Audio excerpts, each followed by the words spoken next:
During the Black Friday sales in 2024, my brother and I bought an LG TV. The LG C4, 48 inches to be exact, and the best part is that it's OLED. For me, that's pretty much a requirement with low vision, as long as you have the budget for it anyway. Today I wanted to show a little bit of the setup and talk a little bit about the accessibility features that are available on the LG TV, at least mine.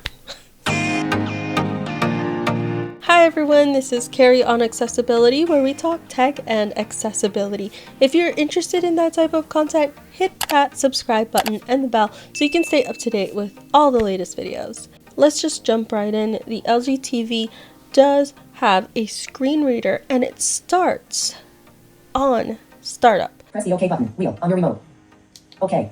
For some reason, when I factory reset my TV so that I could do this video, the voice was really fast, and I don't think it was that fast when I took it out of the box, so I'm not sure what that is. Here's a quick guide to the remote. At the top is the power button, and it has Braille, but it's a little hard to feel because it's so close to the button. And then we have numbers 1 through 0 with a TV guide and a menu button. Then near the middle there's a rocker for volume on the left with a V in Braille, channel switcher on the right, a Braille letter C next to it with the mute button in the middle. There's a tactile plus and minus for volume and an up and down arrow for channel. The next row is home, voice commands, and input switcher. Home and voice commands have a little dot on them. Then there's the D-pad in the middle, up, down, left, right, and a big OK button in the middle. Below the D-pad on the left is the back button, and to the right is the settings button. There's 4 colorful buttons, red, green, yellow, blue, with icons on them for people that are colorblind, I'm assuming, which is pretty neat. At the bottom there are 6 shortcuts for Netflix, Prime Video, Disney+, LG channels, Sling, and Alexa. For the setup, I found it mostly accessible. You just press up, down, left, and right. There is some trial and error. You have to figure out which direction to go, but it's pretty simple. Audio guidance is currently turned on to assist the visually impaired. Do you want to keep audio guidance turned on? Yes, no, no, button. Yes, button. Of course, I want to make sure to keep this on. If you keep audio guidance turned on, text and remote commands will be read aloud. Also, you cannot use the pointer of magic remote. Are you sure you want to keep it turned on? Yes, no, no, button. Yes, button.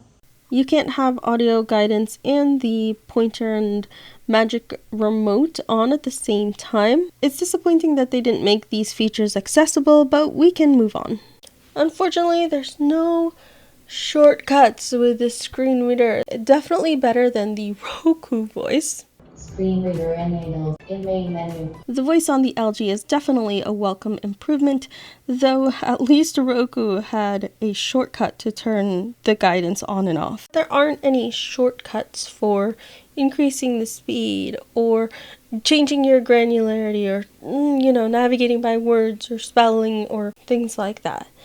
There's no way to quickly jump into options. You have to go through the settings, accessibility, and go into the audio guidance. Remember, it's audio guidance, not voice guidance, okay? It's very important. That's because it does have voice commands, and that's the fastest way to turn the screen reader on and off, but you must say audio guidance, not voice guidance, not screen reader, and nothing else but audio guidance, which I found out the difficult way. Hi LG. Audio guidance on. Okay, I'll start audio guidance. Hi LG. Audio guidance off. Okay, I turned off audio guidance. For voice commands, you have to have everything set up, so let's go back to that. The rest of the setup is fine. It asks you for your country, your time zone, if you use cable, if it's wall mounted or on the stand. One interesting feature that I kept off is the AI picture and AI sound. AI Picture Pro, off. AI Picture Pro, on. In my opinion, the AI picture doesn't look as good as just the original. AI Picture Pro, off. AI Sound Pro, off. AI Sound Pro, on.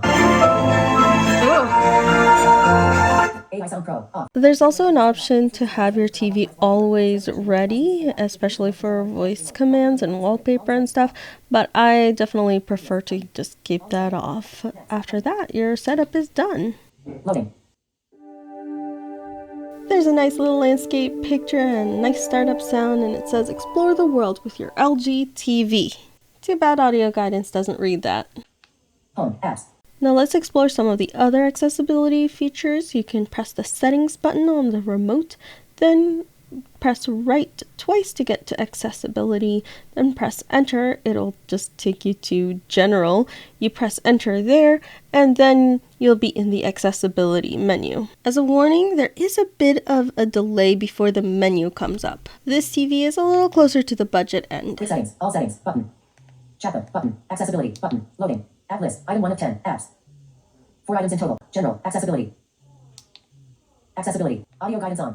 Let's see what settings are available for audio guidance.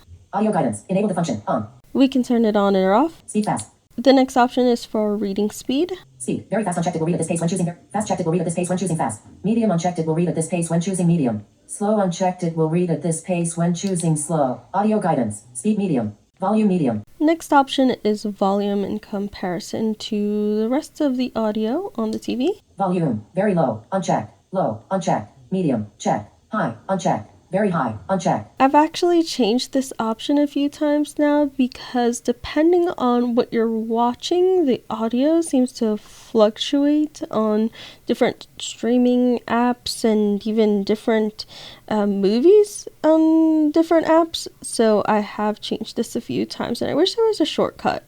Pitch medium. Pitch is the last option for audio guidance, and here are the different choices. Audio guidance. Pitch very low. Audio guidance. Pitch low. Audio guidance. Pitch medium. Audio guidance. Pitch high. Audio guidance. Pitch very high.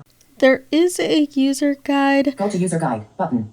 but it's not all that helpful, and there's really not a lot of features. You can press OK to read stuff sometimes, and just arrow around and it'll read stuff. And as you change the volume and channels, it'll read stuff, and that's really basically it. It's a basic screen reader, and it generally does the job.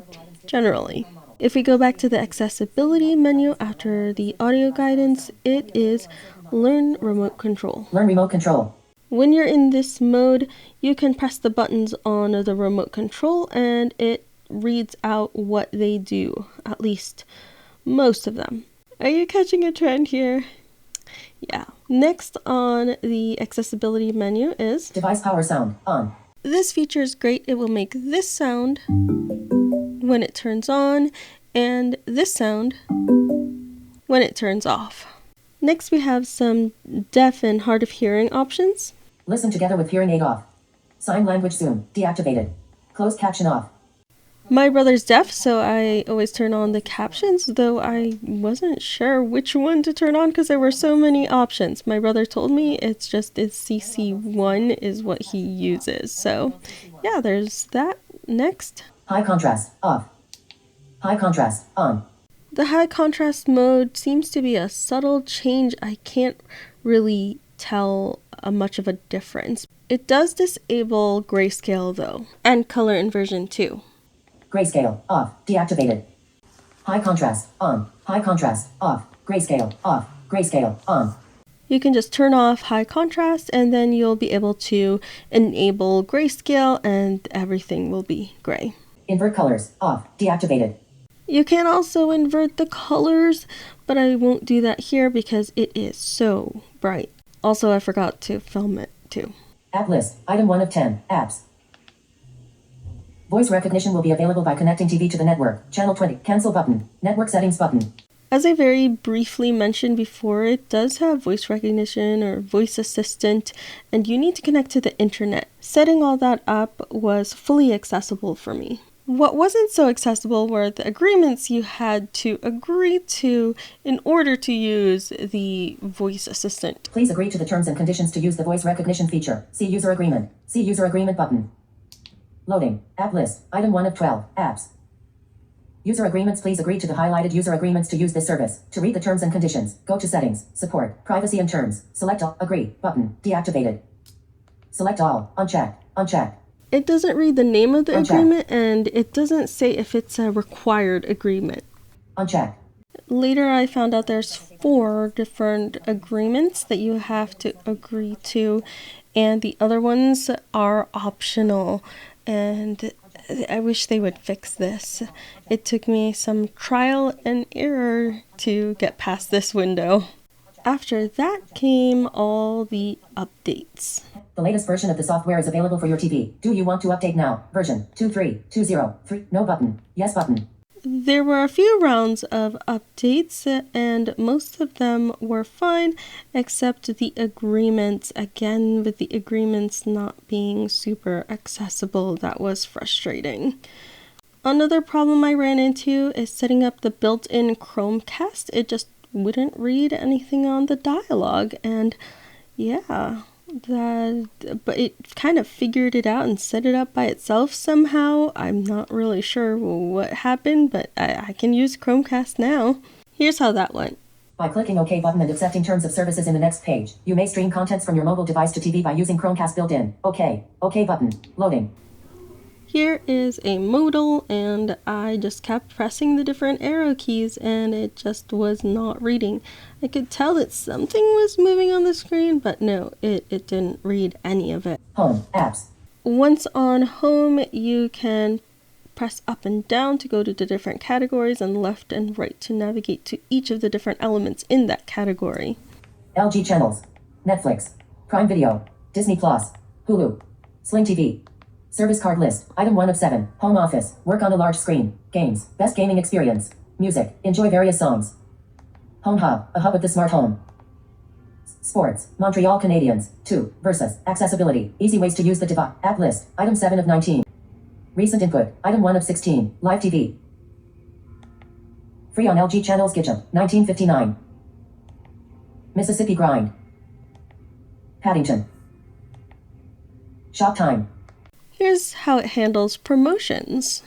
Promotion. Press the right button on the remote control to view other promotions. I pressed right. Promotion. Press the right button on the remote control to view other promotions.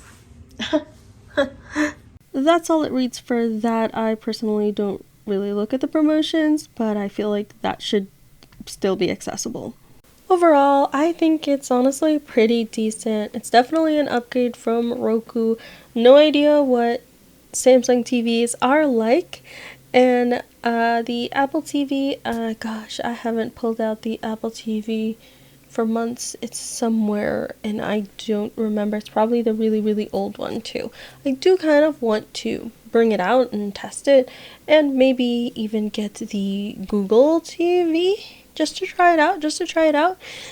We do have the Fire TV Stick 4K. We do have that plugged in and I do use that sometimes.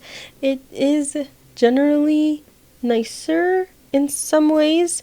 The screen reader definitely sounds a lot better, and maybe I will do a whole separate video on that. Maybe. The problem is that I haven't been able to figure out how to turn on the TV from just the Fire TV Stick remote and then turn off the TV with that, because it just, anytime I turn it on, it just automatically turns on the LG TV. So I'm just like, wow, I'll just use the LG TV. Plus, one big thing that I really do like is the voice assistant. I like being able to say, hi LG. Hey, Carrie from the future here. I forgot to talk about the LG voice commands. It does pretty well and it's pretty accessible. I really liked it because I could shout to the TV to pause and play, or, well, especially volume down. You can even say, hi LG, turn off the TV. Okay, I'll turn off the TV. You can search for content on specific apps. Hi LG, look for EM Goldilocks on YouTube. I look up EM Goldilocks on YouTube. Search results for EM Goldilocks. Row, EM Goldilocks. 13 subscribers. Button, 1 of 20 or more. Woohoo, good job. Come subscribe to my book channel, EM Goldilocks. And you can use it for inputting text, which is super helpful. I despise using the TV keyboards. It's very frustrating. You can even use the voice commands to switch input, so I could go to the Fire TV stick or the Nintendo Switch just by voice, which was nice, though you just have to be particular with the words that you use. It's very picky. Switch to Fire TV. Here are the search results for Switch to Fire TV. Hi LG. Fire TV stick. Okay, I go to Fire TV stick. But once you know exactly what to say, it's pretty easy. Something that does not work is invert colors on The function you requested is not available now. and high contrast off. This function is not available. Back to the original video. The A lady one, I have to press and hold it or use one of the devices, and I haven't set that up. So that would probably help. That is the LG TV. If you have any questions or comments or want to share your own experience with your own TV, leave them down in the comments. I'd love to hear from you, and I'm sure people from the community would find it beneficial as well. So that's it for now. Thanks so much for watching. If you want to support the channel and what I do, consider becoming a YouTube or Patreon member. You get early access to Koa videos. There's an exclusive video every weekend, and we have monthly meetups. Thanks everybody for watching, and I will catch you in the next one.